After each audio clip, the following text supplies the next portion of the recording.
Welcome to the deep dive.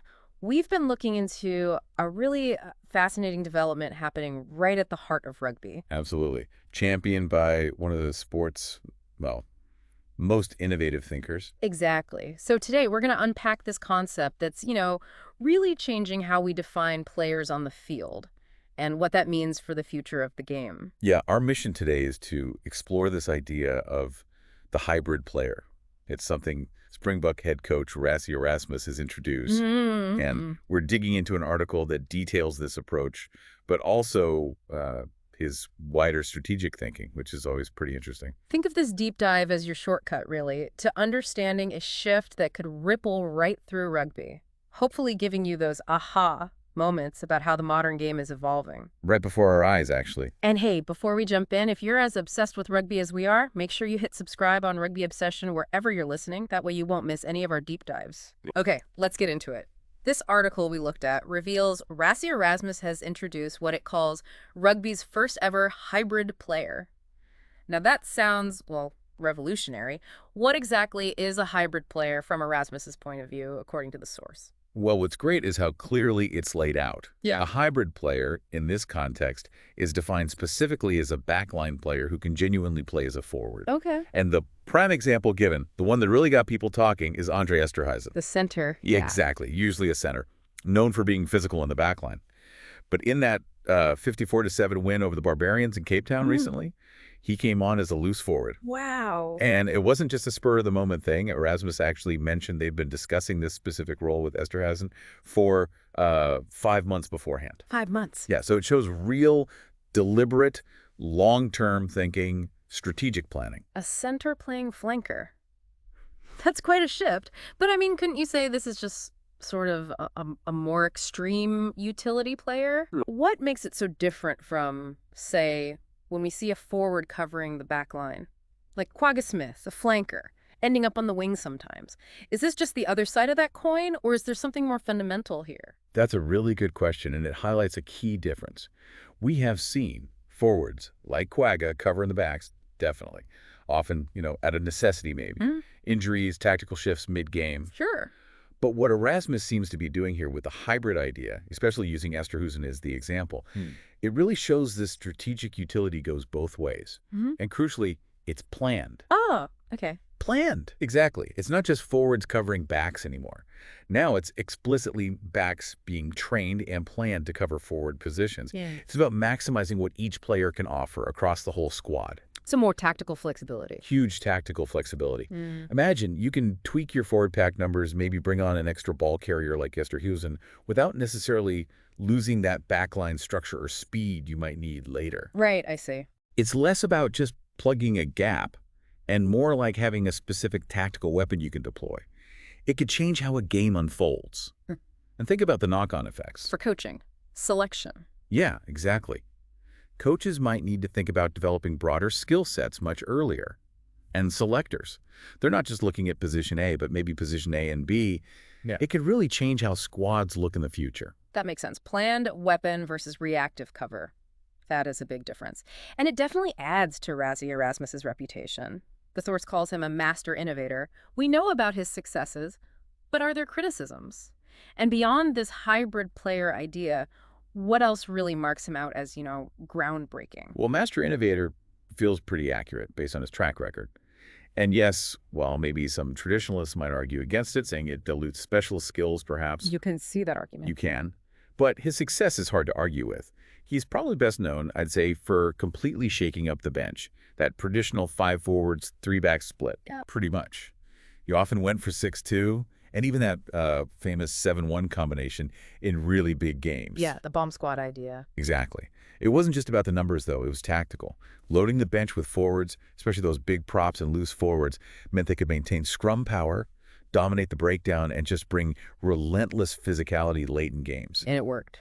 Undeniably. It was a massive factor in winning both the 2019 and 2023 World Cups. It just shows he's willing to completely break from convention if he thinks there's an edge to be gained.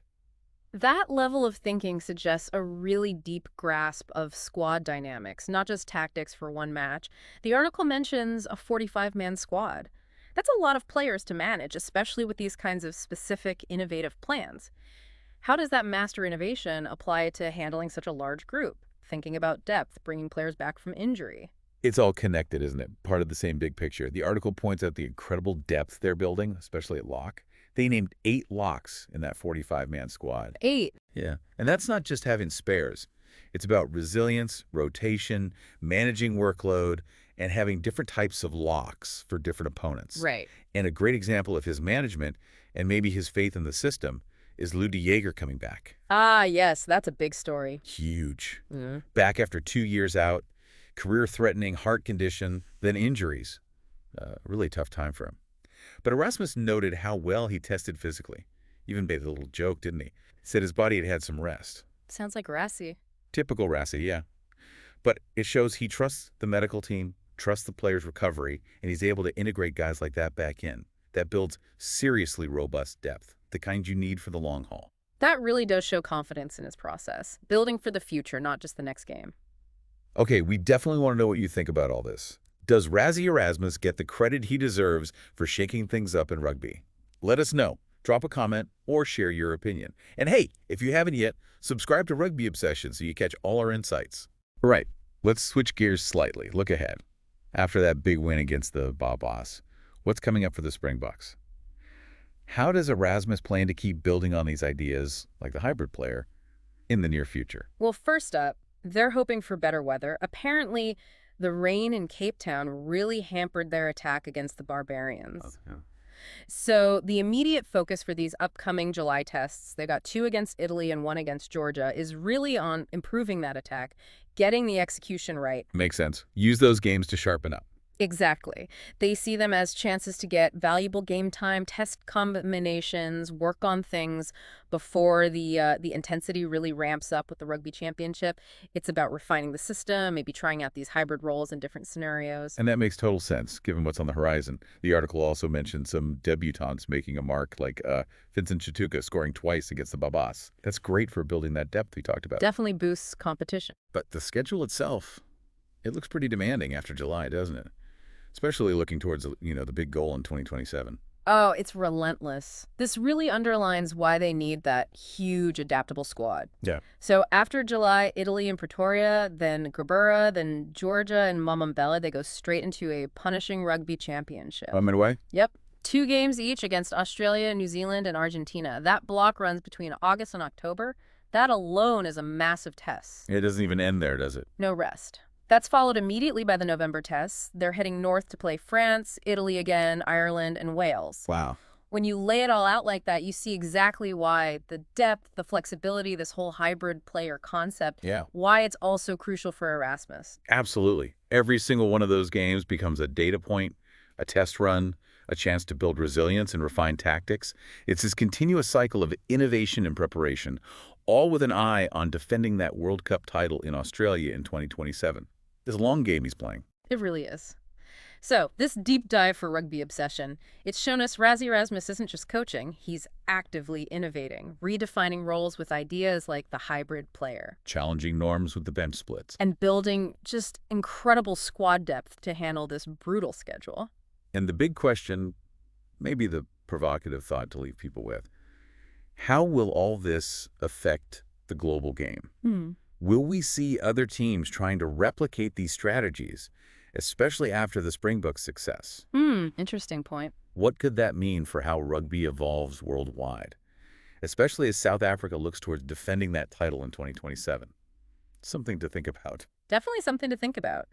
We would love to hear your thoughts on this deep dive into Rugby Obsession. What do you make of the hybrid player? Are these innovations exciting for the sport? Let us know in the comments or reach out. And one last time, if you haven't already, please subscribe to Rugby Obsession for more deep dives like this one. Thank you for listening to the Rugby Obsession Deep Dive. And we look forward to you listening to our next episode.